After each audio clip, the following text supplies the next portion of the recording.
Salem Manikandan sir, இந்த நிகழ்வு பொறுத்தவரையிலும் இது திசை திருப்பதற்கான வாய்ப்பே கிடையாது. ஏன்னா அந்த சம்பவம் நடைபெற்ற உடனடியாக அப்போது இருந்த முதலமைச்சர் மு க ஸ்டாலின் அமைச்சர்கள் நேரடியாக சம்பவ இடத்துக்கு போனாங்க, நிவாரண தொகை கொடுத்தாங்க, ஆறுதல் சொன்னாங்க, நேரில் போய் பார்த்தாங்க, விசாரிச்சாங்க. அப்போ அவங்களுக்கு சாதகமாக மக்கள் மாறுவாங்களா? எது உண்மையை அதுதான் வெளியே கொண்டு வராங்க. இது எப்படி திசை திருப்பக்கூடிய செயலாக மாறும் அப்படின்னு ஜேம்ஸ் மார்ட்டின் சார் கேள்வி முன்வைக்கிறாரு. இது அப்படியும் பார்க்கலாமா? முதலமைச்சரா ஒருத்தர் இருக்காரு இல்லையா, ஆதவ் அர்ஜுனா அப்படின்னு சொல்லி இருக்காரு இல்லைங்களா, அவர் ஒரு கணக்கு இருக்குது, கணக்கு தீக்கணும் அப்படின்னு சொல்றது வெளிப்படையா தெரியும்.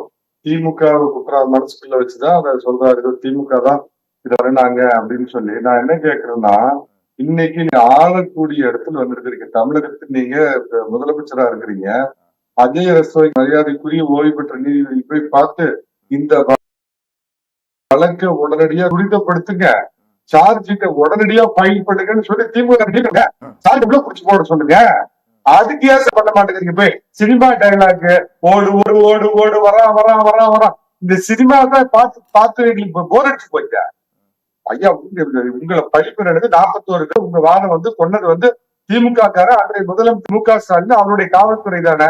இன்னைக்கு அந்த இடத்துல முதலமைச்சரா நீங்க இந்த சீட்ல உட்கார்ந்து இருக்கிறவரு நேரா தடிப்பேட்டு எடுத்துட்டு போங்க, உங்க சிகை அலங்கார நிபுணர் உங்க கூட எல்லாத்தையும் கூட்டிட்டு போங்க, போய் இறங்கி அஜய் ரஸ்தோகியை பாருங்க, பார்த்துட்டு உடனடியா அதை துரிதப்படுங்க. ஏன்னா சுப்ரீம் கோர்ட் என்ன சொல்லிச்சுன்னா, கன்சிடரபிள் டைமுக்குள்ள நீங்க சார்ஜ் ஷீட் ஃபைல் பண்ணணும் அப்படின்னு சொல்லியிருக்கு. கிட்டத்தட்ட 1 வருடம் ஆக போகுது.